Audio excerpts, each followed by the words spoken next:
Meantime, President Donald Trump is doubling down on tariffs. The president says he'll likely impose pharmaceutical duties at the end of the month and eventually would hike them to 200%. He also says he'll impose a 19% tariff on Indonesian goods. That's to be coming soon. And we do want to take a live look at the stock futures board this morning. Futures ticking lower right now as investors wait for earnings releases from several big banks, and they are waiting for the latest wholesale inflation report as well. That report is a look at how much businesses are paying for the stuff that they need, like ingredients, like materials and supplies. It gives us a look at what could be going up in price and how it could impact your wallet soon. On Tuesday, the latest consumer numbers fueled concern for Wall Street, showing the impact of the president's tariffs as they make their way through the economy. And we are starting to see the effects of tariffs on inflation and the prices that you pay at the grocery store, gas pump, and more. Let's take a look at some of those numbers and how much you're paying. Last month, inflation rose 0.3% to 2.7%, and that is the highest level since February. And you may be noticing that increase in your grocery bill as well. Food prices are up, and here are some of the biggest jumps. Things like instant coffee, oranges and tangerines, and peanut butter. Gas prices also increased last month. We're paying 16 cents more to fill up in July than we did in June, and it will cost you about $3.27 per gallon right now. But car prices, well, they did drop a bit. So to put all of this in context, we're joined now by Professor Michael Greiner from the Oakland University School of Business. Thank you for joining us.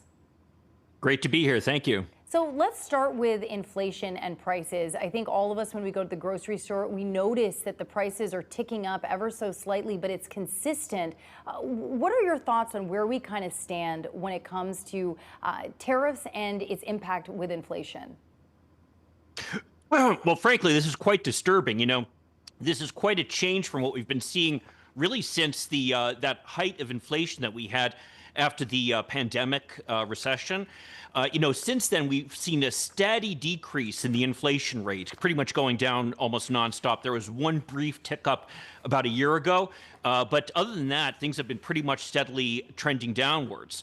And this is the first time that we start to see that trend turn around. And if we see this continuing for more than 1 month, then I think that we could be in for a really rough next couple of months. Now, we did go through a list of some of the items that we're already starting to see those increases, but where are you noticing some of the jumps? Well, the biggest one for me that really jumped out is if you look at appliances and household furniture, that type of thing, because those are two items that really are deeply impacted by tariffs. And so I think what we're seeing here really is the impact of the tariffs, really nothing else that can explain that. On that note, because we were talking about some of the grocery items where we're seeing that increase go up, everyone's talking about tomatoes these days. Yeah, that's true. I mean, that's one area where it seems like we're getting into a bit of a tomato war with Mexico. And that's the problem here, is that these tariffs really don't help us with the overall trade deficit. That comes down to a question of how much investment there is relative to our savings, which that's the story for another day. But you can kind of look at its impact at specific industries. And right now, we're going to see the price of tomatoes going up at the department store simply because of the fact that people have decided that this is something we're going to put tariffs on. That was a longstanding agreement that the president wants to get out of. And, just to push back a little bit, his argument is that it will boost domestic production, specifically talking about Florida.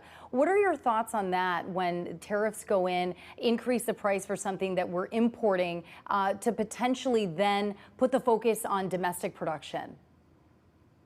Well, there is something to be said for that. I mean, the problem with tariffs, and this could be seen as an advantage in some cases, is that it produces winners and losers. There is the potential that, for example, tomato growers in Florida could be positively impacted by this.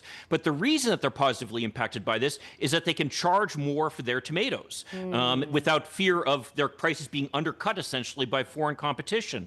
And what that means then is the losers are going to be the consumers who want to buy more tomatoes. That's a really good point. And I think this is why these discussions are so important, because so much information is getting thrown at us. And of course, you want to support, folks who are working domestically. But you're right. If you don't have competition, then you need a healthy dose. That's exactly right. And that's really what trade is all about in a lot of ways, which is allowing each country do what it does best and most efficiently. You know, the United States actually exports a lot of stuff and a lot of services, really. I mean, that's where our strength is. And what we do is we import things that we're not so good at producing. So inevitably, if we restrict those things from coming in, people are going to be paying higher prices for them at home. Now, Professor, I love this conversation, and I actually want to dig deeper into some other issues. So viewers, don't go anywhere because we are talking about saving money based on vibes. What's that all about? That's coming up in 90 seconds. We'll be right back.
Welcome back to Local 4 Live. We are talking about money and inflation with Oakland University, and we do want to dive into a different topic. Many people are changing how they save money because they are worried about the economy, and they're taking part of a new trend called revenge saving, where people save more instead of spending a lot.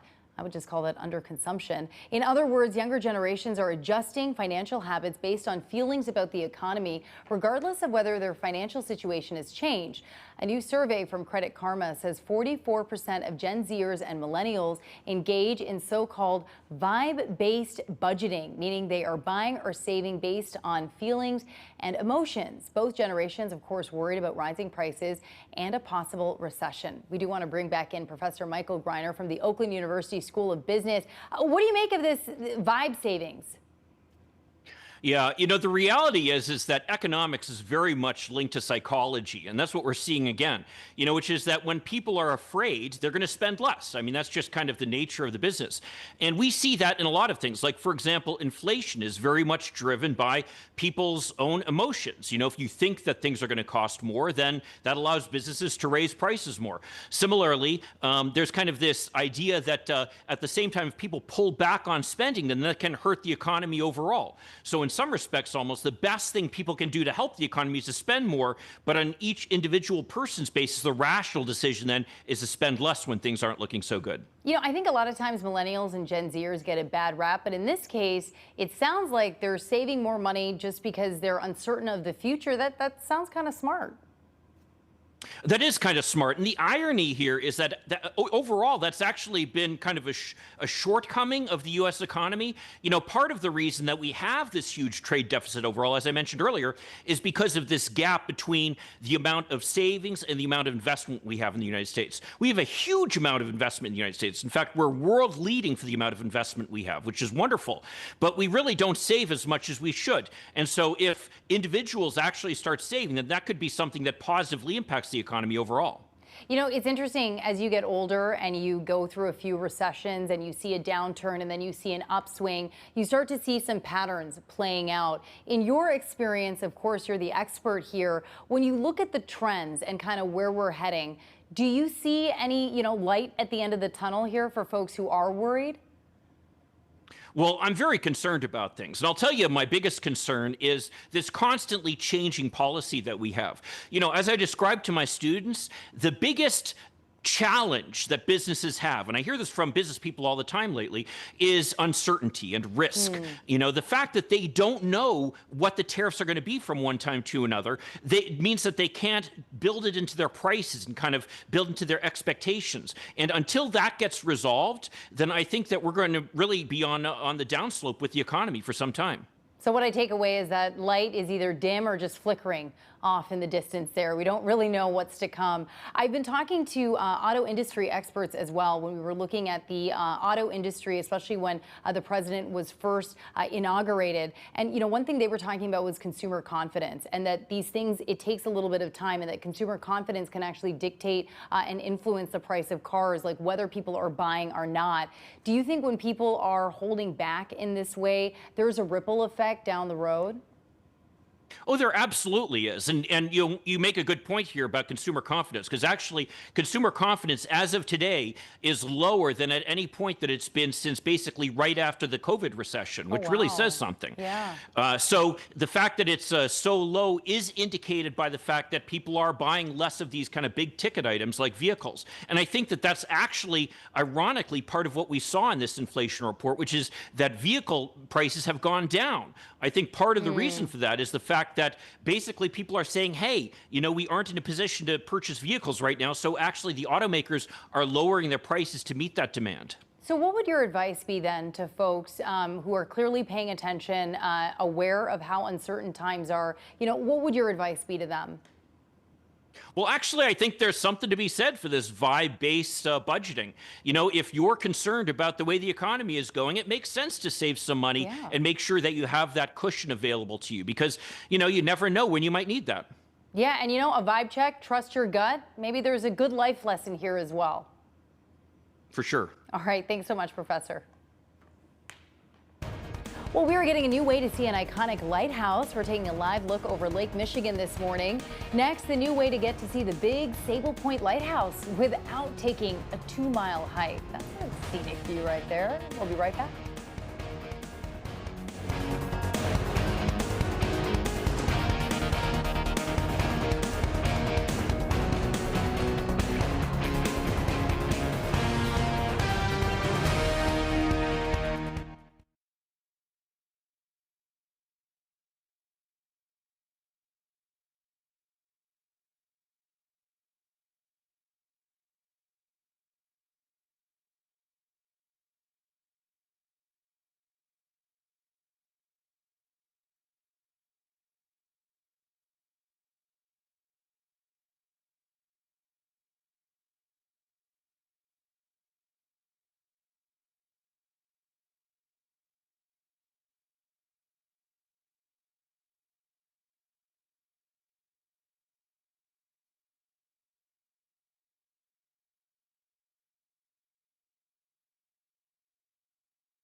Well, there is now an easier way to visit one of Lake Michigan's most iconic lighthouses. Getting a live look at Lake Michigan from the Big Sable Point Lighthouse over at Ludington State Park, where there's a new way to visit that doesn't require the nearly 2-mile trek to the 112-foot steel tower. There will now be certain days when a bus will take people back and forth to the lighthouse. The new bus path allows people with mobility challenges, maybe small children or those who prefer not to hike, reach the Michigan Lighthouse in a different way. However, the bus will not be running all the time. It will run 2 weekends a month through August. And the next bus day is Thursday, July 24th, and the buses will run between noon and 4:30. Round trip tickets, by the way, will be $6 for adults and $4 for children under 17. Hey, Ash. Now, forewarned weather with Exact Track 4D. Well, if today is golf night, Little League baseball, soccer, you name it, well, we're looking at the chance for some storms, but it's a hit or miss type of day where we don't have a distinct line of storms rolling through. These are going to be the type that bubble up. So if you haven't downloaded our Forewarned Weather app, it'd be a great day to do it because you will get notifications if there's been any kind of lightning detected in your area or if rain is approaching your area. That gives you that jump start to go indoors and dodge the rain or thunderstorms that will be possible for today. And we'll have another chance for some storms Thursday with an approaching cold front. Otherwise, in the wake of that front, we're dipping below average on Friday, but I don't think many folks will complain about it. It's still warm but comfortable. This will be right around 80 with lower humidity, and so great conditions there with a few more storm chances for the weekend. So fire and smoke throughout the morning today. We were tracking a thick smoke layer that will eventually retreat through the afternoon, but it did impact the air quality out of the gate, and so moderate levels of pollutants that will be eventually subsiding as we head into the midday hours and beyond. That smoke should be pushing north, which will improve the air quality. But we're trading the smoke for storms as we have a marginal level 1 risk for storms across southeastern Michigan today and a level 2 slight risk on the west side of the state. And that stretches west of Lake Michigan throughout a good chunk of Wisconsin and northern Illinois. So what's on the table? Really, I think the primary threat would be damaging wind gusts over 60 miles per hour. And that's going to be really isolated. This is not a widespread severe event, even though that marginal risk drapes all of southeastern Michigan. It's going to be something that bubbles up in a pocket or two that could also lead to some isolated flooding with a heavy downpour. So let me show you what I'm talking about. Around 2 o'clock, we do start to see that convection increase a bit. What does that mean? Well, we get a couple of those downpours developing, and then they are in that popcorn variety all the way through about 9 o'clock. So hit or miss throughout the evening. If you have outdoor plans, you just want to be weather aware. I'm not saying scrap it, but be weather aware. Now by Thursday morning, we get a passing shower ahead of the cold front. Our model data, at least at this time, is pushing that into our southern counties. And then we could get another passing shower or non-severe storm in the middle of the day tomorrow in the wake of that front. Then that drier, cooler air mass builds in for Friday as high pressure builds in, bringing us some sunshine. But afternoon storms possible today. Temperatures rising mid to upper 80s, and it will be the lunch hour and beyond where we have those chances, but certainly elevating those chances from 2 o'clock onward. Ann Arbor Art Fair happening this week, going into the weekend, Thursday, Friday, Saturday. Friday's the pick day. I've been talking about just how beautiful it'll be come Friday. And that chance for a storm on Thursday is isolated as you just saw, so that's not a washout. And the chance come Saturday should be late. So overall, pretty decent weather conditions for the Ann Arbor Art Fair. We certainly have seen worse. And temperatures are more seasonal as we head into the weekend, low 80s. And then we're cranking up the heat again by Tuesday of next week. All right, thank you, Ashley. And don't forget, voting is underway for this year's Vote for the Best finalists. There's less than a week left, and we have finalists for 80 categories of all of your favorite things. You can pick all 80 winners once a day until Monday, July 21st. Good luck, everyone. There's a new warning out about the reemergence of a dangerous drug in Michigan. Next, Michigan's chief medical executive joining us for a discussion about the drug carfentanil. We'll have the latest on that.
I'm Priya Mann with a Local 4 News update. Today, the man accused of killing Danielle Stislicki will be in court for a pre-trial hearing.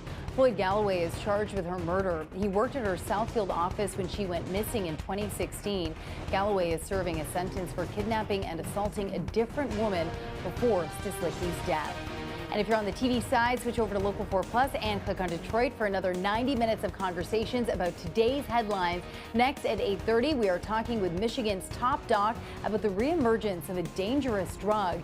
Then the boys of Detroit sports will be talking Tigers and a looming trade deadline. Finally at 9, we're having a conversation about your makeup. And does that SPF in makeup really protect you from the sun? We've got answers to that coming up. Plus, Ashley is back with a look at your forecast in just a few minutes. Keep it here.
From downtown Detroit, Local 4 Live starts right now.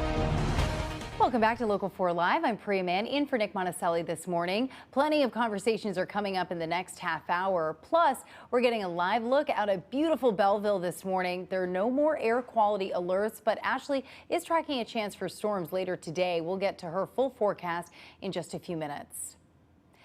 Meanwhile, the Michigan Department of Health and Human Services is sending out a warning about a dangerous drug that's made its way back to Michigan. We're talking about the drug carfentanil. Originally developed for veterinary use with large animals, the opioid is about 10,000 morphine and 10,000 times more powerful than morphine and 100 times more potent than fentanyl. And between January and June, 11 deaths involving carfentanil were confirmed.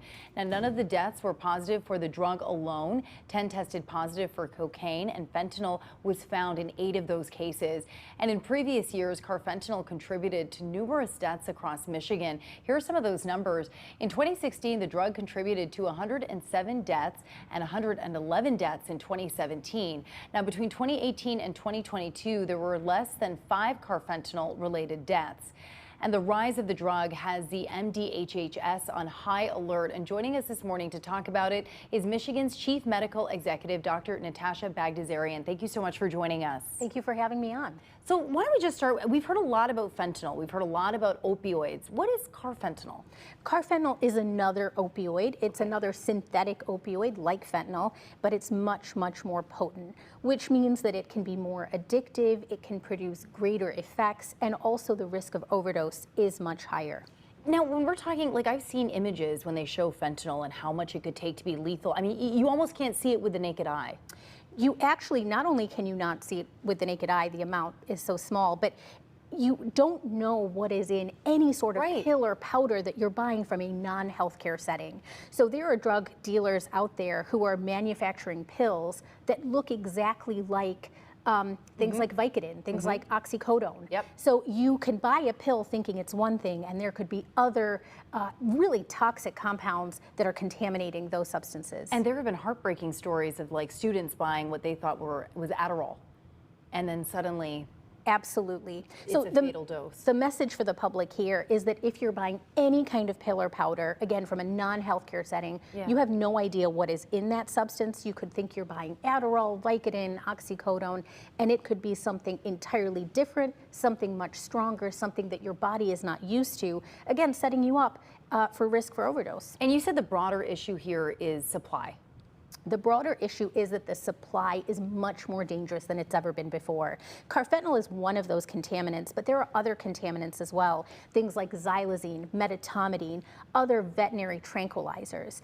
And what we're seeing with the illicit drug supply is that these products are going through multiple hands. They're going through multiple hands before they get to people who are purchasing and then using them. Right. And those multiple hands, those multiple steps, are these drugs are being cut with different kinds of cutting agents, and they're being contaminated not just with one product, but with multiple products along the way. So people are buying things that are a whole mix of drugs, and they have no idea what is in those compounds or how much is in those compounds they're buying. Why do you think we're seeing a reemergence of this one?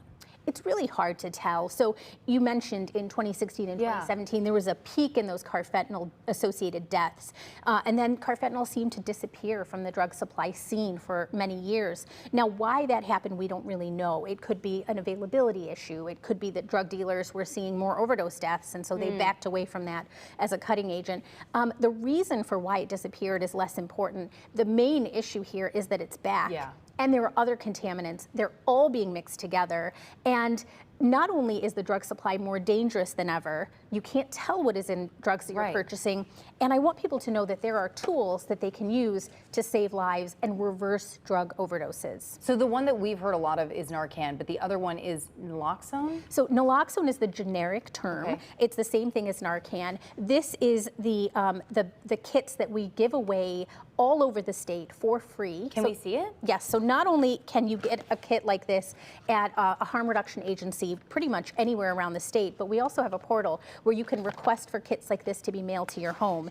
And inside are 2 nasal sprays. Okay. So a lot of people assume that a medication like this is an injectable medication. It's not. It's super easy to use. It's just a nasal spray. Okay. And this is a medication that not only is life-saving, so what it does is it actually binds to the same receptors that carfentanil or fentanyl will bind to. The opioids, fentanyl and carfentanil, they actually cause what's called respiratory depression. Okay. They stop people from breathing. And these medications, Narcan or naloxone, they bind to the same receptors and they get people breathing again. So they can start people breathing again until folks can get medical help. So the key thing to do is if you suspect someone is having an overdose is to give them a dose of this naloxone. Okay, and it's easy to administer? Easy to administer, just a nasal spray. Just a nasal spray, So okay. 2 squirts into a nostril. You can repeat a dose every 2 to 3 minutes. Okay. And call 911 so that this medication reverses some of the effects until medical help can get on site. You know, if you had told me like 15 years ago that we would have an antidote like this that's available for people to purchase as a safety mechanism, I don't know if I would have believed you. Not only is this available to purchase, this is available over the counter. It's Right. available for free for anyone who wants it. And it's really important, I think, that we get it out into as many hands as possible. So you may not be someone who is using illicit drugs or street drugs. You may not think anyone in your inner circle or in your family is using them, but you never know. No, You absolutely. could have an elderly family member who's on a prescription medication who takes a little bit too much. You could have teenagers in your home who have purchased pills from a friend and being told that it's one thing when actually it's something else. So having this on hand can save someone's life. And I think that's a good reminder too. I mean, substance abuse disorder, there's a spectrum. I think we have an idea of what somebody suffering from drug addiction looks like, but it could be anyone. It could be anyone. And in fact, we're seeing a lot of emergency department visits for teenagers. Really? We're also seeing a spike of overdose deaths in elderly men, elderly Black men in particular, over the age of 60. So we're seeing a whole spectrum of drug overdoses and the impacts of things like opioids. And I just want to make sure that people know there are tools that they can receive for free. You know, this was important enough that you put out a press release for it, kind of drawing people's attention to it. What was your first thought when you saw some of these numbers and that starting to go back upward? Well, you know, we've been really successful in the state of Michigan. We have reduced our overdose deaths tremendously. We're actually in the top 5 best performing states in the entire country for that reduction. We've reduced our overdose deaths between 2023 to 2024 by 36%. Because of Narcan? That's one of the naloxone? reasons. That's one of the reasons. So we've put out 1.3 million naloxone kits in the last few years. We have tens of thousands of reported uses of these kits. And even if you're not using a kit, having it on hand, it's sort of like having a fire extinguisher on hand. You hope that there's never a fire, but if there is one, if there's an emergency, you know that you've got this life-saving tool in your back pocket. That's it. I had not heard those numbers about where Michigan falls. You know, when you look at that we're now in the top 5, how does that make you feel? We're really proud. We're very pleased with the progress we've made, but there's a lot of work to do. So at the peak of the opioid pandemic, we were losing about 3,000 Michigan lives every year to drug overdoses. That number's come down to 2,000. So huge improvement there. A third, but those 2,000 people, those are people's loved ones. Those are family members, friends, parents, community members, neighbors. So we've got to remember that there's a lot of work still to be done. And there are some challenges right now. Public health is facing cuts at the federal level. We're facing a lot of challenges in terms of staffing, in terms of funding. And so we need to make sure that we continue to advise the public and give them tools like naloxone so that we can continue this forward movement. You know, it's not every day that we get to talk to the state's top doctor. What would your final message be for folks who are watching this? You know, I think it's important for folks to know, for this issue in particular, that the drug supply is more deadly than ever. People can overdose after a single use of a drug because of all of these contaminants. Which contaminants are in the drugs are less important, but I just want folks to know that there are tools out there, tools like naloxone. I encourage everyone to take a look at our website, take a look at our portal, and keep this medication on hand. Since I've been involved in this work, I actually keep one of these kits in my car glove compartment, just in case I run into someone who might need it. And it's okay with all the fluctuating temperatures and stuff? It's actually a medication that does pretty well at high and even low temperatures. So keeping it on hand is a really good first step. So you really have no excuse. All right, I'll keep this one close by. Thank you, Dr. Bagdasarian. Appreciate you coming in and talking with us today. Thank you for having me on. Well, it is a fight over Airbnbs. It's getting a decision over in Dearborn next, when the laws of Airbnbs will change for residential areas and which areas in particular will be affected. We're hearing from residents coming up.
Airbnbs are getting pushed out of some Dearborn neighborhoods. City Council approved new rules and restrictions for the short-term rentals. Starting next year, Airbnb and Vrbo rentals will only be allowed in the east and west downtown areas.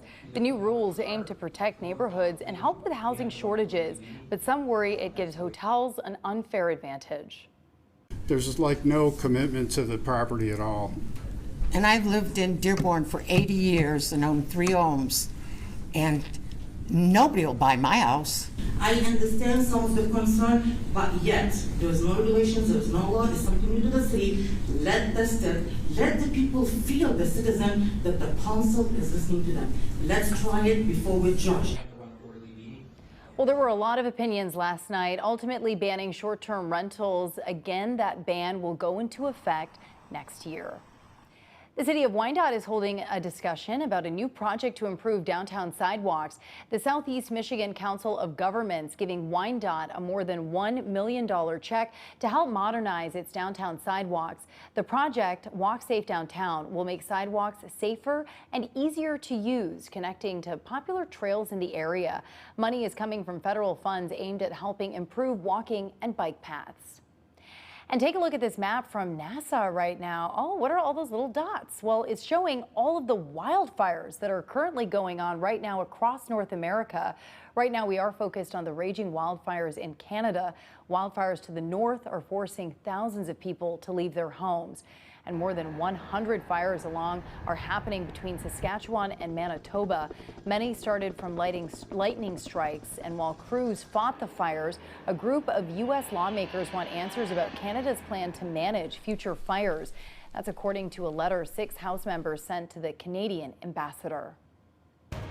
So what's in a name? While Shakespeare talked roses, we're talking sharks. We are getting a live look at some of the sharks off the Atlantic coast. Next, we're talking a naming contest for a shark that is a little closer to home. Look at those guys going. We'll be right back.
Well, just ahead of Shark Week, and we need your help to name a new shark. This hound shark just arrived at the Sea Life Michigan Aquarium at Great Lakes Crossing in Auburn Hills. He is a rescue and is at least 5 years old.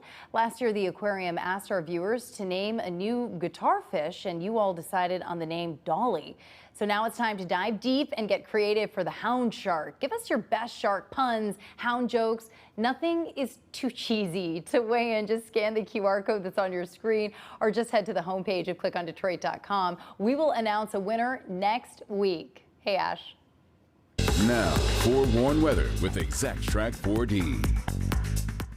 Well, if today is golf night, Little League baseball, soccer, you name it, well, we're looking at the chance for some storms, but it's a hit or miss type of day where we don't have a distinct line of storms rolling through. These are going to be the type that bubble up. So if you haven't downloaded our Forewarn Weather app, it'd be a great day to do it because you will get notifications if there's been any kind of lightning detected in your area or if rain is approaching your area. That gives you that jump start to go indoors and dodge the rain or thunderstorms that will be possible for today. And we'll have another chance for some storms Thursday with an approaching cold front. Otherwise, in the wake of that front, we're dipping below average on Friday, but I don't think many folks will complain about it. It's still warm but comfortable. This will be right around 80 with lower humidity, and so great conditions there with a few more storm chances for the weekend. So fire and smoke throughout the morning today. We were tracking a thick smoke layer that will eventually retreat through the afternoon, but it did impact the air quality out of the gate, and so moderate levels of pollutants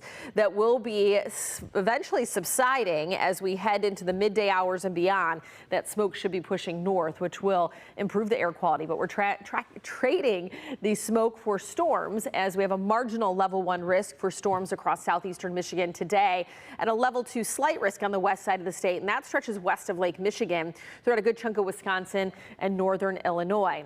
So what's on the table? Really, I think the primary threat would be damaging wind gusts over 60 miles per hour, and that's going to be really isolated. This is not a widespread severe event, even though that marginal risk drapes all of southeastern Michigan.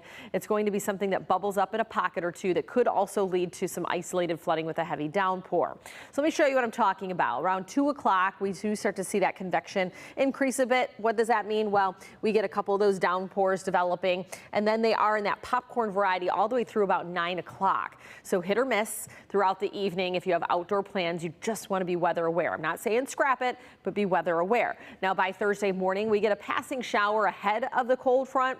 Our model data, at least at this time, is pushing that into our southern counties. And then we could get another passing shower or non-severe storm in the middle of the day tomorrow in the wake of that front. Then that drier, cooler air mass builds in for Friday as high pressure builds in, bringing us some sunshine. But afternoon storms possible today. Temperatures rising mid to upper 80s, and it will be the lunch hour and beyond where we have those chances, but certainly elevating those chances from 2 o'clock onward. Ann Arbor Art Fair happening this week, going into the weekend, Thursday, Friday, Saturday. Friday's the pick day. I've been talking about just how beautiful it'll be come Friday. And that chance for a storm on Thursday is isolated, as you just saw, so that's not a washout. And the chance come Saturday should be late. So overall, pretty decent weather conditions for the Ann Arbor Art Fair. We certainly have seen worse.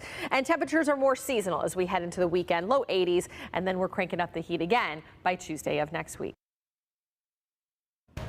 All right, thank you, Ashley. And we're back in 90 seconds with a Detroit Tigers roundup. We're taking a live look at Comerica Park this morning. The All-Star break now over, and the Tigers front office now shifting focus to a looming trade deadline. The boys of Detroit Sports Plus, well, we're talking to them about what the team needs to keep up with its already fantastic season.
It is with Ken Rosenthal. Thanks, Joe. All right, sticking with the Detroit Tigers, we had 6 Tigers playing in the All-Star game last night, and it didn't go that well. Lefty Tarek Skubal got the start, but surrendered 2 runs on 3 hits. It didn't get any better for the Tigers All-Stars. Casey Mize allowed 1 run in the 6th inning. As for the position players of Gleyber Torres, Riley Green, Javier Baez, and Zach McKinstry, well, they finished 0-8 with 3 strikeouts. Overall, the American League came back after being down 6 in the 7th inning, but lost in a home run derby tiebreaker. Now that the All-Star game is over, the focus now shifts, of course, to the second half of the season and a looming trade deadline. The boys on Detroit Sports Plus breaking down their thoughts of who the Tigers could pick up or who do they part ways with. Looking at the trade deadline, if you are Scott Harris and you're looking to make a deal, what is the one thing that you have to do? Because we say, it's disappointing to go into the All-Star break like this, but no concern. But if you want to make a run at a World Series, you might need some help. Where does that begin? It's funny because all season, if you would have asked me this, I probably would have said a power-hitting right-handed bat. But now I think that's third on my list. I honestly think, number one, I still think they need like an innings-eating type starting pitcher, somebody who can go into the middle of the rotation and just reliably keep the Tigers in the game. But the back-end bullpen stuff, and I hate to say it because those guys are going to be super expensive. There aren't going to be many sellers this year. Every single contender needs at least one reliever. So they're always overpriced, but it really does seem like the Tigers need one more piece. Yeah, I agree they need a piece. I don't know that there's that guy out there who I want them that is available, and also I want them to go get. I'm worried that whoever they're going to get, they're going to way overpay for, and we're going to say this guy wasn't worth it. And they're just everybody who's been kind of talked about are minor upgrades. I mean, I'm not a huge David Bednar guy. Yeah. I mean, that doesn't excite me. Whatever we're going to have to give up for him really doesn't excite me, and he's just going to be another version of what we already have. Right. It's not like, okay, Aroldis Chapman or Alex Bregman. When the Red Sox were kind of falling away, I was like, okay, there's a team we need to go get pieces off of. I don't know that the team's there. There's so many teams within like a couple games of the wild card.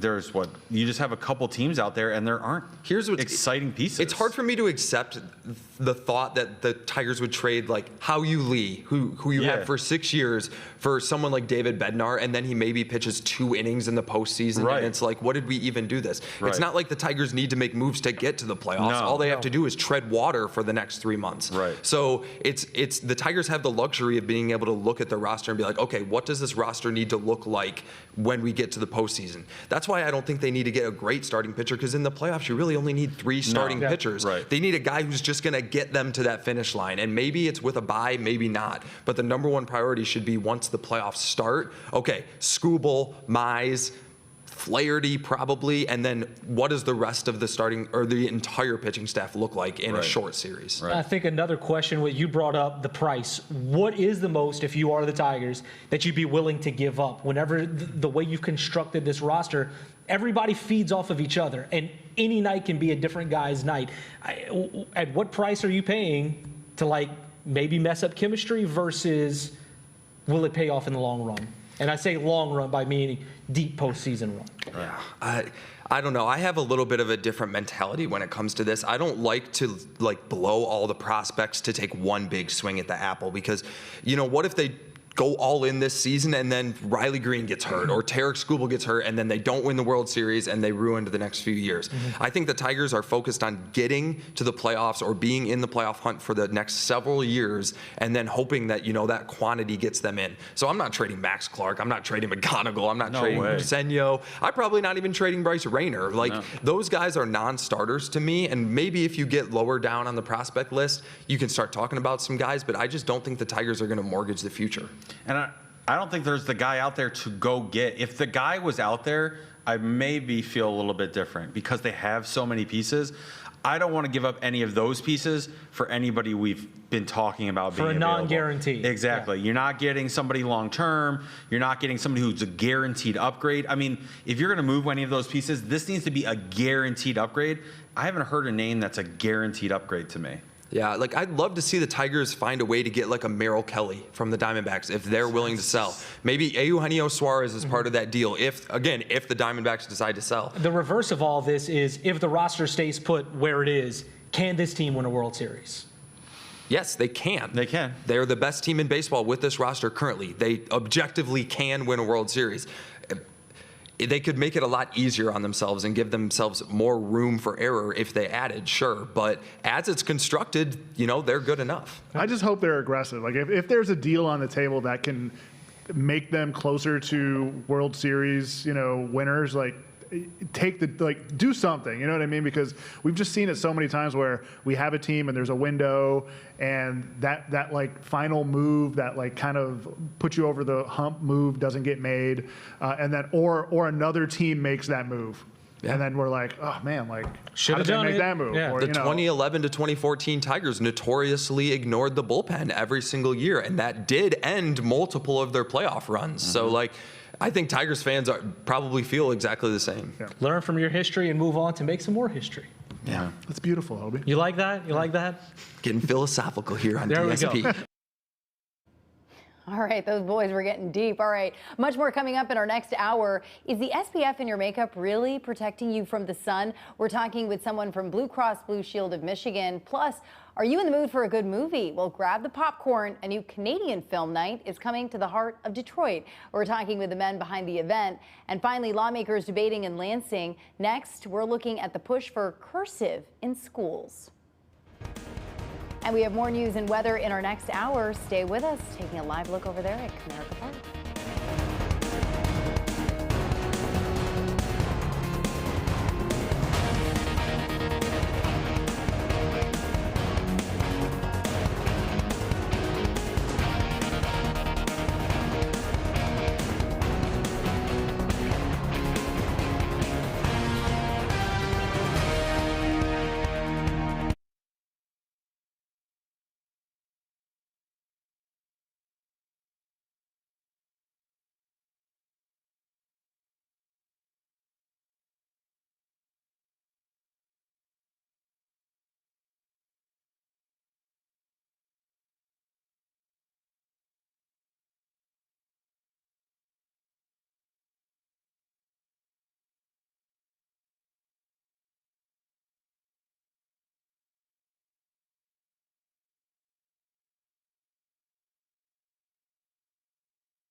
From downtown Detroit, Local 4 Live starts right now. Welcome, everybody, to Local 4 Live. I'm Priya Mann in for Nick Monticelli this morning. Let's take a look at what we're working on in our next hour.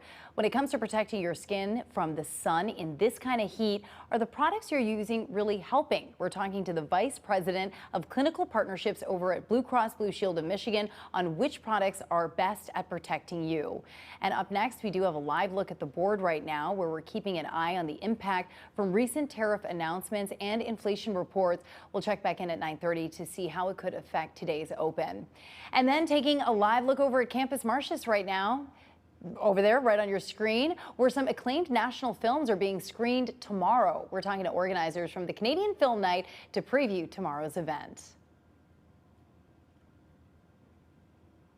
And let's get to your top headlines today. There is some movement in the case of the man accused of killing Danielle Stislicki. Today, there is a hearing that will be a meeting between the prosecution, defense, and the judge to address legal and procedural issues. Of course, there have been plenty of twists and turns in this case since the disappearance of Danielle Stislicki nearly 9 years ago.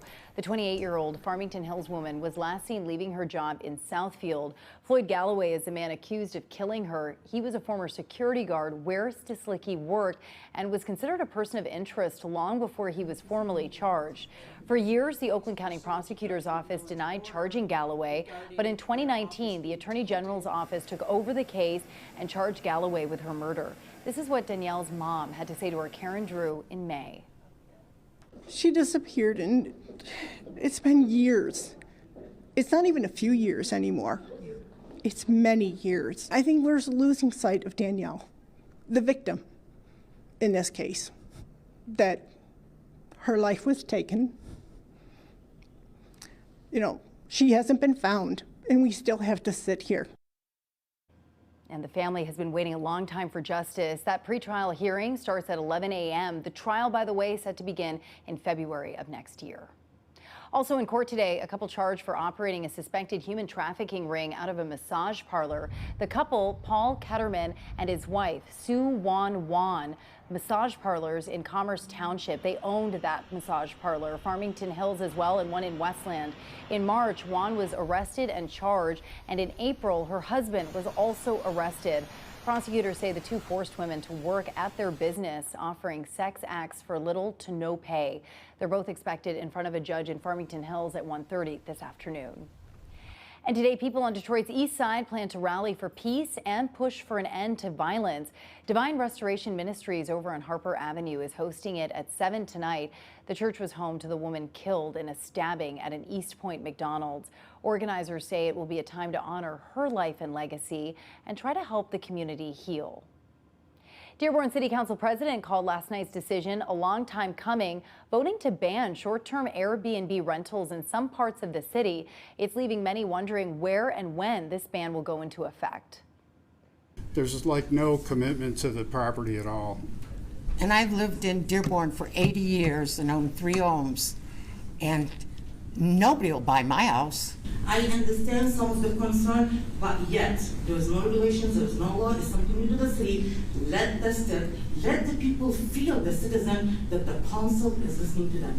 Let's try it before we judge. Mixed reactions last night as Dearborn City Council weighed banning Airbnbs. This rental income is the difference between being financially stable and facing real hardship. I believe there's a better way forward than an outright ban that would hurt responsible homeowners like myself. On Tuesday, Dearborn City Council voted to ban short-term rentals in residential neighborhoods. The new ordinance will go into effect next year, limiting rentals to the east and west downtown districts. Short-term rentals, they're unsupervised, unlicensed, unregistered, and uninspected hotels that are in residential areas. You've brought it up yourselves. You don't allow any other commercial enterprise in residential neighborhoods. So why hotels? We'd rather have someone renting short term because if you get, let's say, negative neighbors or something like that, you know that they're leaving, they're not there to stay, but you can't guarantee that you're getting renters that are, positive for the neighborhood either. And again, that ordinance will go into effect at the starting of next year. Now to protecting your skin from the sun in this heat, are the products you're using really helping? July is UV Safety Month if you didn't know, and skin cancer is the most common form of cancer in the U.S. About 1 in 5 people in the U.S. will develop some form of the cancer by the age of 70. And there are a lot of products that claim to offer protection, including in makeup. But do they work? So we want to talk about all of that with Dr. Amy Lewinsky, the Associate Chief Medical Officer and Vice President of Clinical Partnerships at Blue Cross Blue Shield of Michigan. Thank you for joining us this morning. Thank you, Priya. I'm happy to be here. Okay, SPF in makeup. I have seen it everywhere. I have a tinted moisturizer that says SPF on it. Am I just buying into marketing? The SPFs that are in makeups are helpful, but they are not sufficient. You really need to protect your skin as well with a broad spectrum sunscreen that blocks all the types of rays that can damage your skin, because we're worried. I know many of us as we're aging are thinking about our wrinkles and protection from the sun, and that's an important part of it. But skin cancer, as you mentioned at the outset, it's one of the most diagnosed cancers both in the U.S. as well as worldwide. You don't think about that number a lot. Like, that surprised me that that's number one. Yeah, absolutely. And by the time you're 70, 1 in 5 people are going to be diagnosed with skin cancer. So it's a significant issue. So when it comes to your makeup, the reason I like SPF in the makeup is because when you're applying it, it's not thick and heavy. Right. But am I losing something because of that? Right. So when you're putting on makeup, if you were to get a sufficient amount, you'd have to really cake it on, and that's not the look, right? The look now is actually to be more natural. Right. And so we're putting on lighter layers. The SPF levels in the makeup also are generally lower. But it still says like SPF 30 or 45. Right. It does. It's not... But when you're putting it on, you're putting on a thin layer. So the recommendation is to look for a sunscreen for daily wear that's at least 30 SPF, and you want to look for those words broad spectrum. Okay. So that it's covering both UVA and UVB type rays. Because while UVB is what contributes to a suntan or sunburn, UVA also contributes to cancer, and so you want to make sure that you're blocking both of those types of rays. And generally we recommend that you put that on your skin first. Okay. And it's still helpful to have the SPF in the makeup. It's just not sufficient. You need to protect your skin with sunscreen first. I did not know that. I thought I was doing my job with the tinted moisturizer, but then I thought I was getting away with it too, but it is a very light layer that you put on. You have beautiful skin. What is your routine? What are you doing? Yeah, so I moisturize in the morning, and then I also put on SPF. Okay. And I do have SPF embedded in my makeup. But I do try But you're to adding that extra layer. it is an extra layer that's added, and the type of powder that there are powders out there that are mineral powders that can also have SPF, and that can be beneficial because that can be a nice finisher, especially if you're touching up your makeup through the day. Because the other thing that's important to remember about sunscreen is that you do need to reapply. It doesn't last all day. I always forget that. Yeah. Yes, especially if you're outside. And then you also want to look at an SPF that's even higher, like a 50. And if you're in the water or sweating, you need to reapply even more because it will come off. And so having your makeup with you as a finisher to kind of touch up after you reapply your sunscreen is helpful for a lot of women. Well, one of my challenges, I feel like it's such a thick substance when you're putting it on, that SPF, and then your makeup doesn't sit well. That's kind of been one of the reasons why I haven't done it as much. Yeah, no, I understand. Right? And there are different types. There's a mineral sunscreen, which is very thick and can leave. If you've seen people put on sunscreen and see that white kind of film. That's my childhood. Yeah, that's the mineral types of sunscreen, and that's really good for people that have skin problems because it can irritate your skin less. But the downside of it is it's very difficult to rub in, it's very thick, and so a lot of people end up using the other types of sunscreen, which are more chemical types of sunscreens. And those work as well, but you do end up with a little bit of a sheen after you put it on, and so that's why having like a powder with an SPF to kind of go over top of that then can help set your look. And the powder would be effective as well. Yes. Even though it's a powder. But you also want to have that SPF sunscreen. So you're going to reapply that, and then you can dust with the powder over top, like a mineral type of powder that has SPF embedded in it to cut down on that shine. Well, I am learning so much. I've got to reevaluate all my makeup. I thought I was doing the right thing, but okay, I've got to stock up on some SPF. Don't go anywhere because we're going to continue this conversation in about 90 seconds.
We are back now with Dr. Amy Malewski, the Associate Chief Medical Officer and Vice President of Clinical Partnerships at Blue Cross Blue Shield of Michigan. And we're having I find this a fascinating conversation about SPF in makeup, because you think you're doing the right thing, but it might not be as effective.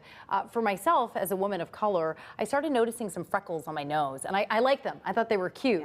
And then my doctor was like, no, that's sun damage. That's sun damage. Absolutely. Absolutely. And, you know, as we start to age, we start seeing those little brown spots. And on our arms, on our face. Yep, that's sun damage cumulative over our lifetime. So. And I was thinking culturally, even when my doctor pointed that out, you know, we were always told, my background's Indian, like just don't be in the sun a lot. Yeah. But it was never because of a concern about skin cancer, and we didn't really put SPF on as kids. We didn't think it was for kids of color. Yes. But that is misleading. It is. It is. And I think we know even more about sun damage and the you know, the effects on the skin. The 90s were a different time. I agree. I agree.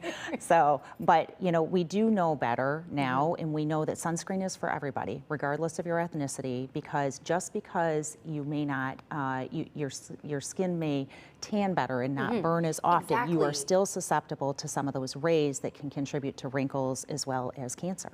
Really? So, absolutely. Because I did think, like, I'm not getting burned, so that's not a concern for me. And burns are bad. Like, I don't want anybody to mishear that. So if you're very fair, there's some evidence out there, you know, stating that if you have 5 or more burns in a lifetime, that it doubles your risk of melanoma. In a lifetime? In a lifetime. I mean, you can get that in one summer. Yes. Yeah. So sunscreen is for everybody. You know, we want to make sure that we're taking good care of our skin, because we have it for our entire life, right? So it's our biggest organ. It's our biggest organ. Yeah. What would your message be to people of color? Because I think we're slowly making some headway. I mean, I've started to think about it more. I mean, I recently discovered about Bob Marley. Yeah. And so there are cases out there, but I just feel like we don't talk about it enough. Absolutely. So using sunscreen, applying it regularly, making sure, particularly if you're going to be out in the sun, that you're selecting an SPF that's higher, 50 or above. Okay. And then making sure if you're in and out of the water that you're applying it regularly through the day. If you are in the water, your sunscreen's only going to last about 45 minutes. So you have to get out and reapply. I think one of the deterrents for people of color, too, is that the lotion is so shockingly white. So when you put it on, I mean, you just feel like you're rubbing forever to try to get it to disappear. Yeah. There are other alternatives. They make sticks, sunscreen sticks that can be good for your face and things like that. If you're using a stick, you want to use 4 passes. There are also sprays, right, that don't have as effective. But when you're spraying, the American Academy of Dermatology has said you want to spray enough to see the sheen on your skin. So when you're spraying, you're going to see kind of that shine. Like, you don't want to be misting from up here. That's right. You want to you want to be able to see a sheen, and then once you have that sheen, just rub it in. And you said there were some spots that we forget? Like, I know the nose or the T-zone, but... There are common areas that get forgotten. Neck, backs of your hands, tops of your feet, and your nose. And then I think also for men who are aging, you know, we often forget, sometimes there's, you know, male pattern baldness, they're losing their hair at the crown, making sure that they're either covering with a hat or putting sunscreen up there, because it's a very common area for sun exposure and the development of skin cancer. Wait, you mean all those jokes I made at my dad's expense? I should have actually been like, hey, Dad, put on a hat. Oh. Put on a hat. We'll tell him that for sure. Yeah. You know, when it comes to just sunscreen and applying it, do you think that there are still some misconceptions out there? There are. I think that, you know, you brought up a common one, ethnicity, and I don't need it. You know, my skin is, I don't burn. I don't, you know, I just tan. I think that's one of the most common ones. The other one is, you know, on cloudy days, people oftentimes forget, you know, because they're not hot, they don't feel the heat of the sun or the sun's rays, they think they don't need sunscreen. But some of the worst burns and also effects can happen, you know, even on cloudy days. So do you think it could be, I don't want to say year round, like you're applying it every day, but when we do think about sometimes in the winter when you got tons of snow and you got the sun reflecting off that, That's right. You should be thinking about sunscreen Absolutely, then too? for areas that are exposed. So in the winter, we're oftentimes bundled up, so your arms aren't going to be as exposed and things like that. But this area. But your face, your hands, your neck, absolutely, you should still be applying sunscreen. I think you should just remember all your lotion that goes on your face needs to go on your neck. Yeah. Yeah. Yeah, That's absolutely. one thing I'm learning as we get older. Absolutely. Well, thank you so much for joining us. I really appreciate this conversation. This was great. Thank you. And hopefully some folks will walk away from it being like, you know what, maybe a little bit's good for me too. Yeah. but now I have to check my makeup. Thanks, Doc. Thank you. Well, when we come back, we are taking a check-in with Ashley for your forecast, as well as taking a look at a World War II prisoner who was found to be a Detroit native. The interesting link coming up in just a few moments.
A soldier who was captured and died during World War II has been recovered and identified as a Detroit native.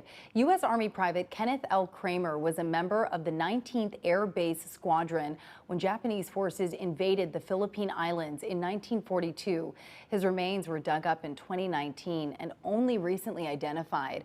The Defense Accounting Agency says Kramer will have a proper burial. This will happen in Hawley this October. And you can find more details on our article over on clickondetroit.com. And we are taking a live look at downtown Detroit from our Windsor Skycam. And welcome to everyone in Windsor who's watching us this morning. We are all dealing with some cloudy skies and some storms potentially on the way as well. We'll have that coming up. Now, forewarned weather with Exact Track 4D. Well, if today is golf night, Little League baseball, soccer, you name it, well, we're looking at the chance for some storms, but it's a hit or miss type of day where we don't have a distinct line of storms rolling through. These are going to be the type that bubble up. So if you haven't downloaded our Forewarned Weather app, it'd be a great day to do it because you will get notifications if there's been any kind of lightning detected in your area or if rain is approaching your area. That gives you that jump start to go indoors and dodge the rain or thunderstorms that will be possible for today. And we'll have another chance for some storms Thursday with an approaching cold front. Otherwise, in the wake of that front, we're dipping below average on Friday, but I don't think many folks will complain about it. It's still warm but comfortable. This will be right around 80 with lower humidity, and so great conditions there with a few more storm chances for the weekend. So fire and smoke throughout the morning today. We were tracking a thick smoke layer that will eventually retreat through the afternoon, but it did impact the air quality out of the gate, and so moderate levels of pollutants that will be eventually subsiding as we head into the midday hours and beyond. That smoke should be pushing north, which will improve the air quality. But we're trading the smoke for storms as we have a marginal level 1 risk for storms across southeastern Michigan today and a level 2 slight risk on the west side of the state. And that stretches west of Lake Michigan throughout a good chunk of Wisconsin and northern Illinois. So what's on the table? Really, I think the primary threat would be damaging wind gusts over 60 miles per hour, and that's going to be really isolated. This is not a widespread severe event, even though that marginal risk drapes all of southeastern Michigan. It's going to be something that bubbles up in a pocket or two that could also lead to some isolated flooding with a heavy downpour. So let me show you what I'm talking about. Around 2 o'clock, we do start to see that convection increase a bit. What does that mean? Well, we get a couple of those downpours developing, and then they are in that popcorn variety all the way through through about 9 o'clock. So hit or miss throughout the evening. If you have outdoor plans, you just want to be weather aware. I'm not saying scrap it, but be weather aware. Now by Thursday morning, we get a passing shower ahead of the cold front. Our model data, at least at this time, is pushing that into our southern counties. And then we could get another passing shower or non-severe storm in the middle of the day tomorrow in the wake of that front. Then that drier, cooler air mass builds in for Friday as high pressure builds in, bringing us some sunshine. But afternoon storms possible today. Temperatures rising mid to upper 80s, and it will be the lunch hour and beyond where we have those chances, but certainly elevating those chances from 2 o'clock onward. Ann Arbor Art Fair happening this week, going into the weekend, Thursday, Friday, Saturday. Friday's the pick day. I've been talking about just how beautiful it'll be come Friday. And that chance for a storm on Thursday is isolated, as you just saw, so that's not a washout. And the chance come Saturday should be late. So overall, pretty decent weather conditions for the Ann Arbor Art Fair. We certainly have seen worse. And temperatures are more seasonal as we head into the weekend, low 80s. And then we're cranking up the heat again by Tuesday of next week. All right, thank you, Ash. And construction in Michigan seems to be endless, and we want to help you navigate the roadblocks efficiently and safely. So we'll have details on that. Of course, the zipper merge as well. Taking a live look at your Southfield camera, traffic is moving smooth. When we come back, we want to show you how to properly execute a zipper merge. Let's take notes, people. We'll be right back.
The busy summer travel season is here, and so is the busy summer construction stretch. It is important to remember how to navigate construction zones safely and efficiently to prevent backups.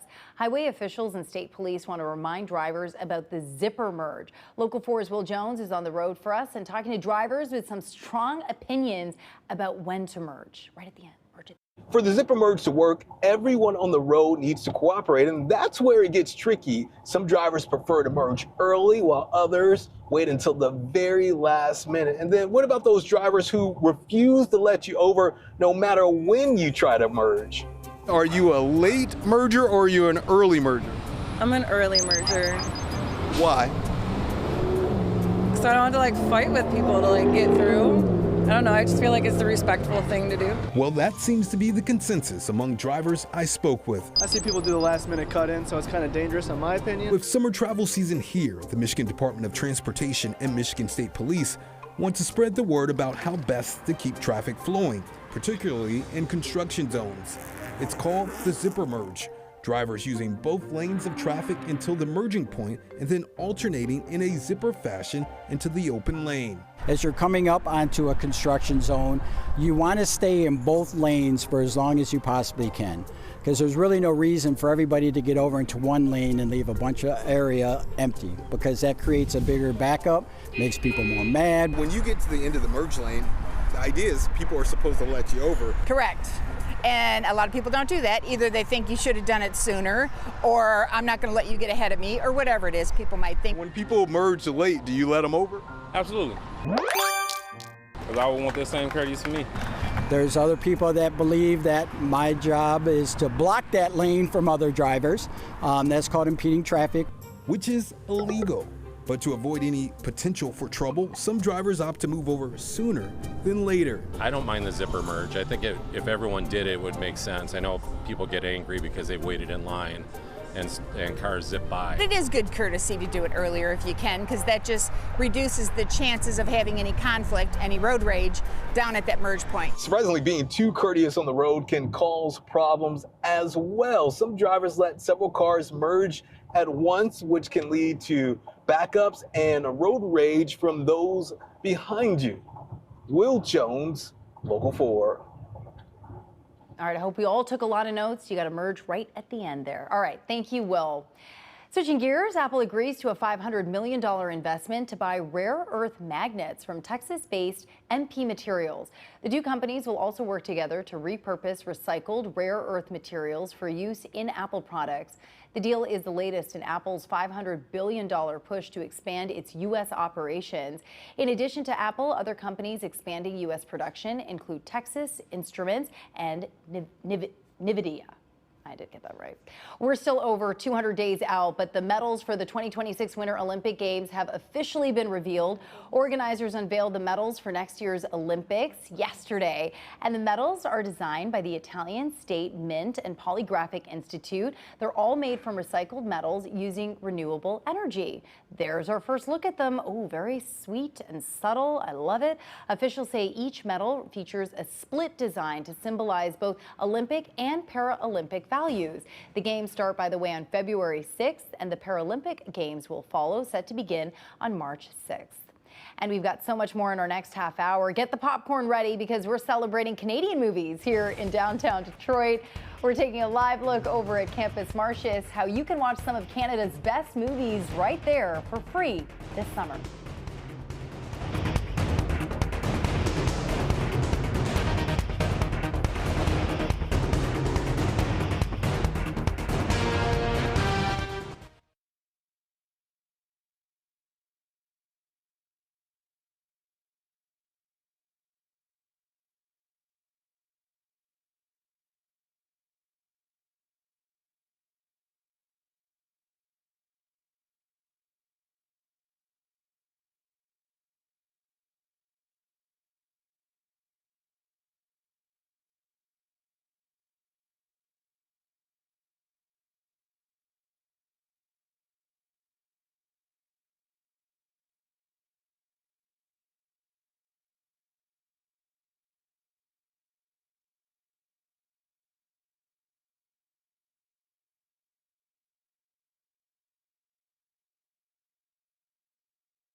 From downtown Detroit, Local 4 Live starts right now. Good morning, everybody, and welcome back to Local 4 Live. I'm filling in for Nick Monticelli this morning, and we have a jam-packed show for you. We're going to take a live look at the boards right now, where the latest inflation report weighed on stocks yesterday. The Consumer Price Index showed inflation picked up in June, with goods like furniture and apparel costing more. The Dow ended with a loss of 436 points, and the S&P 500 fell 24. However, the Nasdaq gained thanks to a rally in chip stocks. It was up 37 points. Earlier, I spoke to Professor Michael Grainer from the Oakland University School of Business to give us some more context on the impact of some of these tariff announcements and inflation reports. Here's a part of that conversation. The problem with tariffs, and this could be seen as an advantage in some cases, is that it produces winners and losers. You know, there is the potential that, for example, tomato growers in Florida could be positively impacted by this. But the reason that they're positively impacted by this is that they can charge more for their tomatoes without fear of their prices being undercut essentially by foreign competition. And what that means then is the losers are going to be the consumers who want to buy more tomatoes. That's a really good point. And I think this is why these discussions are so important, because so much information is getting thrown at us. And of course, you want to support, folks who are working domestically. But you're right, if you don't have competition, then you need a healthy dose. That's exactly right. And that's really what trade is all about in a lot of ways, which is allowing each country do what it does best and most efficiently. You know, the United States actually exports a lot of stuff and a lot of services, really. I mean, that's where our strength is. And what we do is we import things that we're not so good at producing. So inevitably, if we restrict those things from coming in, people are going to be paying higher prices for them at home.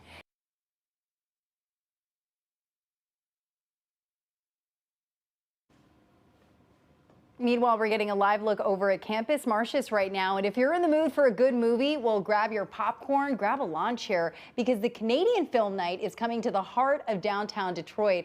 And this Thursday, residents can go check out a double feature of acclaimed films being shown at Campus Martius. And get this, it's free of charge.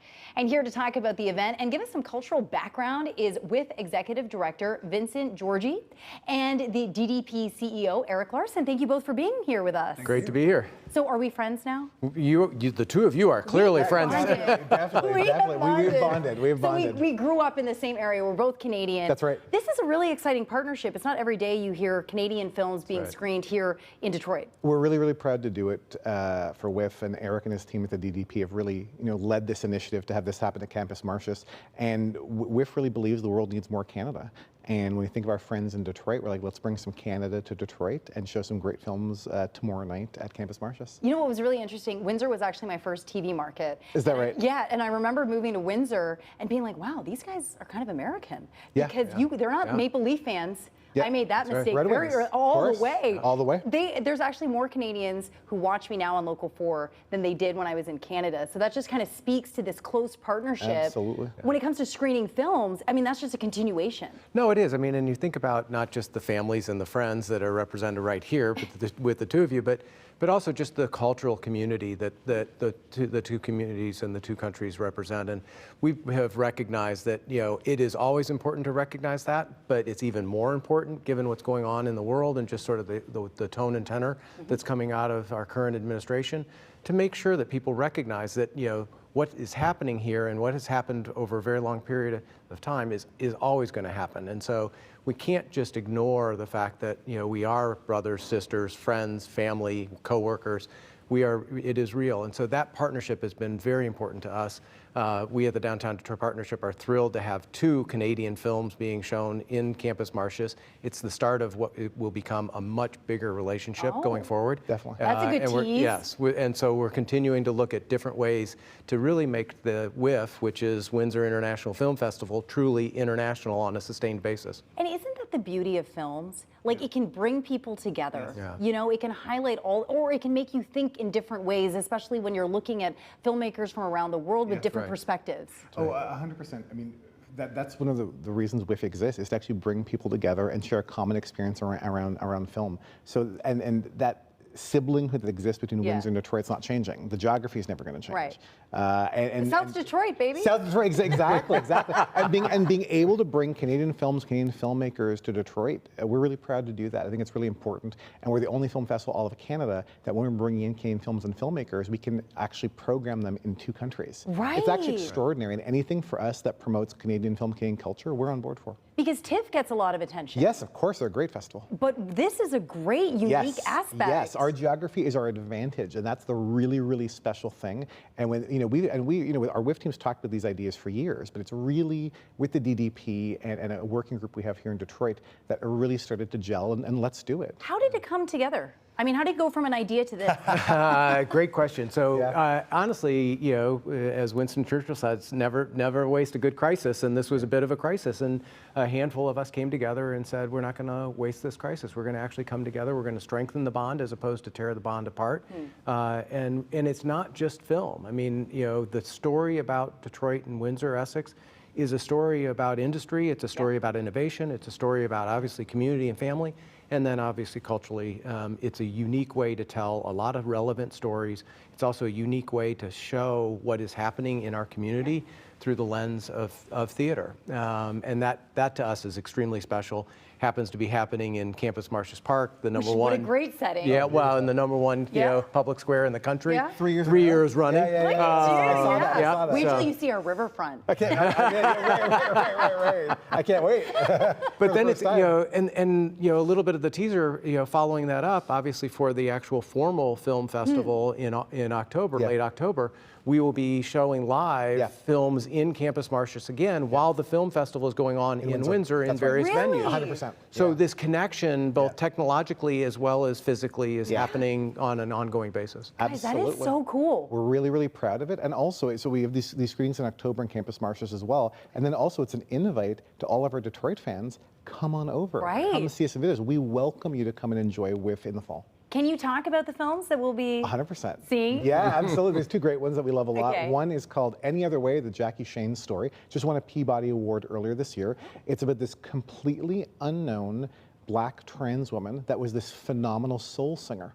And people only realized how tremendous of a career she had after she passed away. It's a wonderful story. It's really good. The music is really good. So music fans, you want to come out to this. It is absolutely fantastic. It's a really good film. And the second film is a really quirky comedy called, get ready for the title, Humanist Vampire Seeking Consenting Suicidal Person.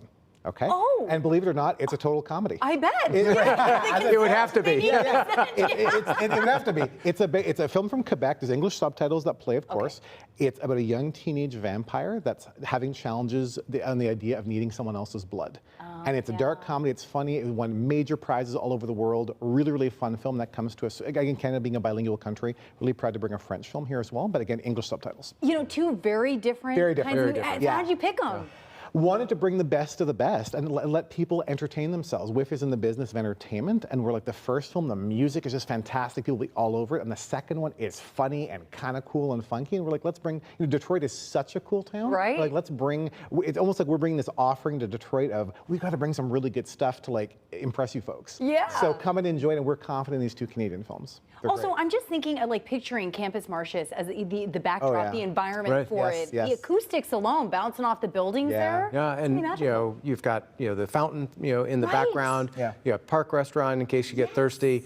We now have this double-decker chalet that we installed starting at tree lighting last year and have kept it with the beach running through it. Beautiful. So there's a little bit of everything for everyone. And the neat thing about these films is we really are thinking about how do we continue to attract families, but also just individuals that have a deep passion for the arts, and that's what we're building off of. Well, I mean, a movie about vampires, you can't go wrong. You can't, come on. Or a history lesson for an artist who wasn't appreciated as much in life. Yeah. When can people come check out these films? Tomorrow night. Tomorrow night. Okay, what are the Martius, times? 7. It starts at 7 p.m. So Jackie Shane's at 7 p.m. and Humanist Vampires right after.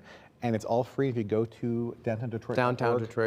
DowntownDetroit.org. You'll find everything there. And again, there'll be plenty of opportunity not only to just enjoy the theater, but also get a drink, have fun, play in the sand. Yeah. But it's just a wonderful night to come. And then we follow that along with movie nights in the D every Friday. Yes. We have beach parties on Saturday nights. So there's something happening in the downtown all the time, but this is a really unique and very special viewing, and we encourage everyone to come out tomorrow night. Well, thank you both for being here with us in studio and talking about it. I love this partnership and the idea behind it. We genuinely love each other, so it's actually very easy. It's an easy partnership. Yeah, it's absolutely the easiest partnership ever. 100%. Well, and we all benefit from it. That's right. 100%. Thank you both for joining us. Thank you. And you guys got to go check out Campus Marches tonight. It's starting at 7 p.m. Thank you both. Thank you. Thanks, Claire. All right, well, we are switching gears, and President Trump has announced potentially steep tariffs against Russia. The president says these will come if Russia doesn't come to a deal with Ukraine. We'll have the latest on that. And when we're back, we will get into some of those national headlines as well as get some advice on how to stay hydrated in this summer heat. Stay with us.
Well, we are taking a live look at the University of Michigan this morning. The university has 30 days to turn over tax records related to foreign funding.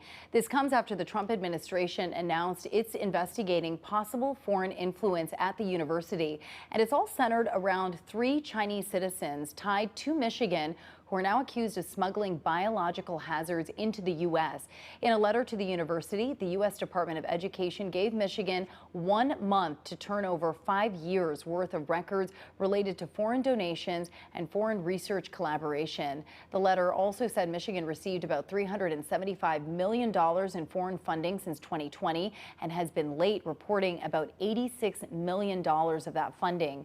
The university says it will help with the investigation, but strongly opposes anything that threatens national security or the school's mission. Well, we are looking live over Washington, D.C. this morning, where a list of things are happening over on Capitol Hill. The Senate just approved President Trump's $9 billion spending cuts package. The recessions package gives back billions of dollars that would have gone to foreign and public broadcasting.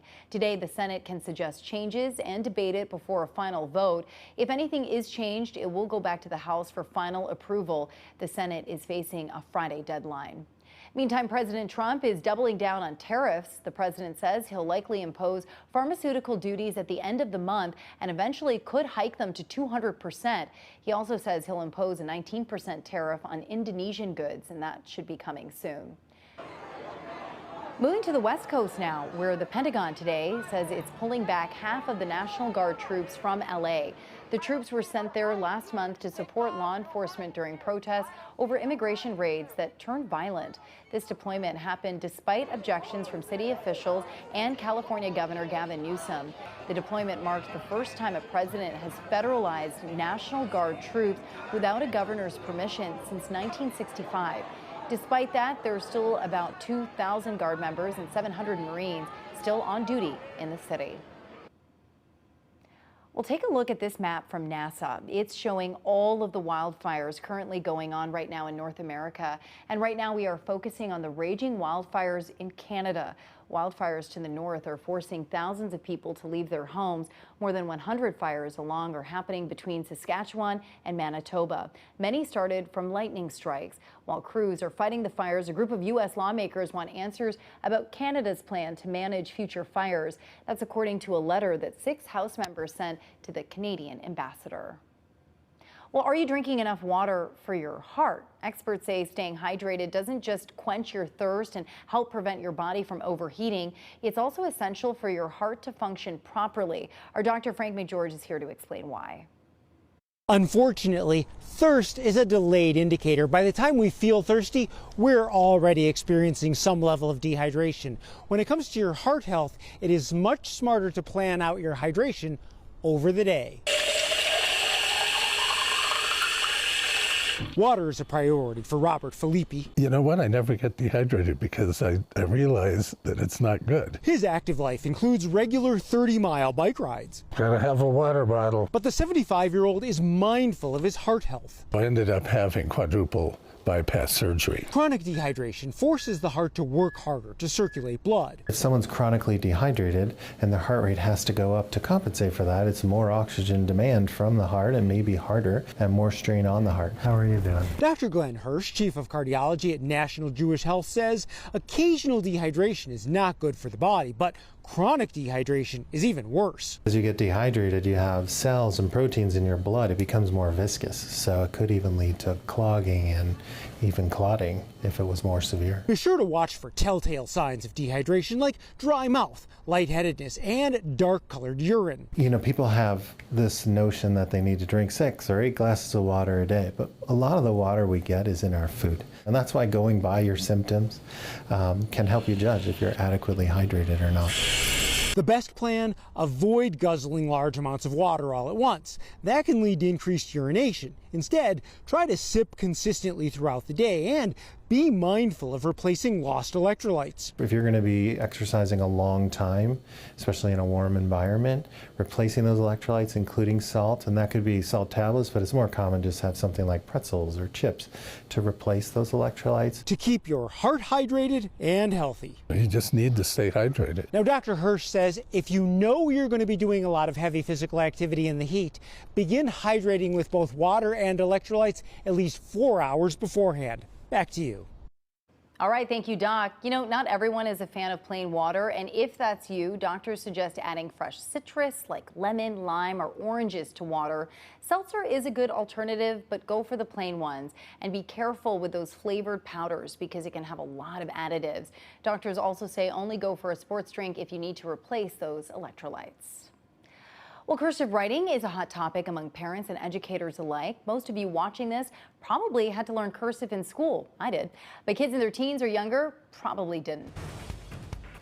And the push to bring this writing style back to the classroom and why some lawmakers say it is a critical skill. We'll hear from both sides coming up.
And we are going to start our next few moments with a live look here at the Big House. You can also see some of that haze in the sky there. Folks, our Michigan lawmaker is continuing to push for students to learn to read and write cursive in schools. The representative from Pontiac introduced the House bill, which would require the Michigan Department of Education to develop a list of instructions on cursive by June 2027. However, experts say if the list of instructions is developed before the 2026-27 school year begins, then school districts are strongly encouraged to incorporate one of it into the curriculum for that school year. We have more details over on our website, clickondetroit.com. Now, forewarned weather with Exact Track 4D. Well, if today is golf night, Little League baseball, soccer, you name it, well, we're looking at the chance for some storms, but it's a hit or miss type of day where we don't have a distinct line of storms rolling through. These are going to be the type that bubble up. So if you haven't downloaded our Forewarned Weather app, it'd be a great day to do it because you will get notifications if there's been any kind of lightning detected in your area or if rain is approaching your area. That gives you that jump start to go indoors and dodge the rain or thunderstorms that will be possible for today. And we'll have another chance for some storms Thursday with an approaching cold front. Otherwise, in the wake of that front, we're dipping below average on Friday, but I don't think many folks will complain about it. It's still warm but comfortable. This will be right around 80 with lower humidity, and so great conditions there with a few more storm chances for the weekend. So fire and smoke throughout the morning today. We were tracking a thick smoke layer that will eventually retreat through the afternoon, but it did impact the air quality out of the gate, and so moderate levels of pollutants that will be eventually subsiding as we head into the midday hours and beyond. That smoke should be pushing north, which will improve the air quality. But we're trading the smoke for storms as we have a marginal level 1 risk for storms across southeastern Michigan today and a level 2 slight risk on the west side of the state. And that stretches west of Lake Michigan throughout a good chunk of Wisconsin and northern Illinois. So what's on the table? Really, I think the primary threat would be damaging wind gusts over 60 miles per hour, and that's going to be really isolated. This is not a widespread severe event, even though that marginal risk drapes all of southeastern Michigan. It's going to be something that bubbles up in a pocket or two that could also lead to some isolated flooding with a heavy downpour. So let me show you what I'm talking about. Around 2 o'clock, we do start to see that convection increase a bit. What does that mean? Well, we get a couple of those downpours developing, and then they are in that popcorn variety all the way through about 9 o'clock. So hit or miss throughout the evening. If you have outdoor plans, you just want to be weather aware. I'm not saying scrap it, but be weather aware. Now by Thursday morning, we get a passing shower ahead of the cold front.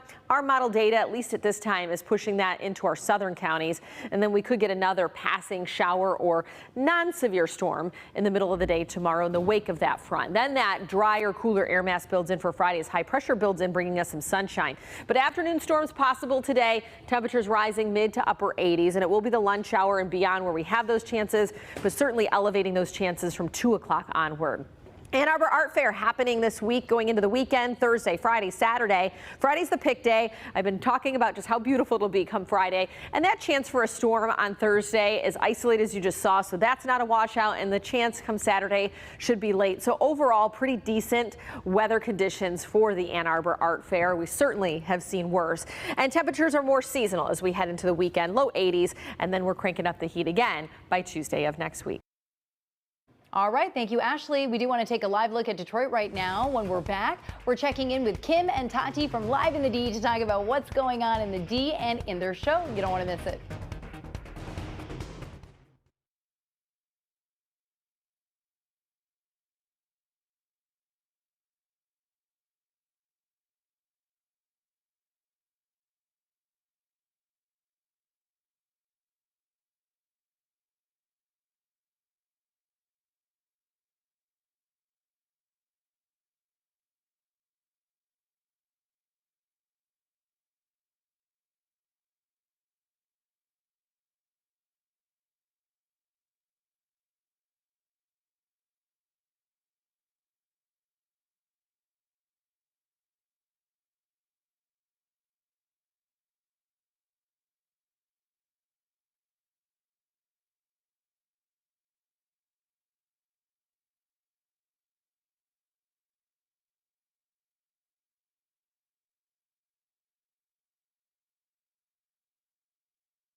Welcome back. Just ahead of Shark Week, we need your help to name a new shark. This hound shark just arrived at the Sea Life Michigan Aquarium at Great Lakes Crossing over in Auburn Hills. He is a rescue and is at least 5 years old. Last year, the aquarium asked our viewers to name a new guitar fish, and you all decided on the name Dolly. Very fitting. So now it's time to dive deep and get creative for the hound shark. Give us your best shark puns, hound jokes. Nothing is too cheesy. To weigh in, just scan the QR code that's on your screen or just head to the homepage of clickondetroit.com. We will announce a winner next week. And we have so much more coming up throughout the day here on Local 4. Kim and Tati just joined us, of course, from Live in the D. What's on the show, ladies? Hey, Hi. So much going on. So much going on. It's so good to see you. Good to see you. I'm excited for today's Couch Club question. Same it's here. Such a good talker. You know how Airbnb, obviously, it's like everyone does it these days. Yeah. What would you think if your next door neighbor Airbnb? Oh, it'd be the worst. It'd be the worst. I wouldn't like the constant revolving door of people. Right. Yeah. Right. Yeah. So I have a personal story of a friend of mine who lived in an apartment building in New York. Second floor was being Airbnb, and she loved it. Oh. She made all these friends. She became an unofficial tour guide of the city. Really? And she had a great experience. So I think if you live by the right people and they're getting the right tenants, it can be a good time. I feel like your friend has a good attitude. I was gonna She's say an amazing too. attitude. She does. She does. She has a really good attitude. I was like, I'm too much of a curmudgeon. I actually used to Airbnb my place like many, many years ago, and that had to come to an end. I mean, there's several reasons why. Yeah, exactly. It'll be a talker for sure. It'll be great. Absolutely. Yeah, and of course, we have Concert of Colors on. We're going to talk about that, which I love, and I hope everyone is attending. Have you been before? I haven't. When is it? Oh my God, it's coming up. It is spectacular. There are shows all over Detroit. I've seen them on the lawn at the DIA, at the Garden. It is such a good time, and we're talking about music from all over the world. I love It is that. a party. It's awesome. Oh, I can't wait for the party. I can't wait to watch Live in the D. Ladies, what a way to end the show. Thank you for joining us. We've got more news and weather ahead here on Local 4 Plus.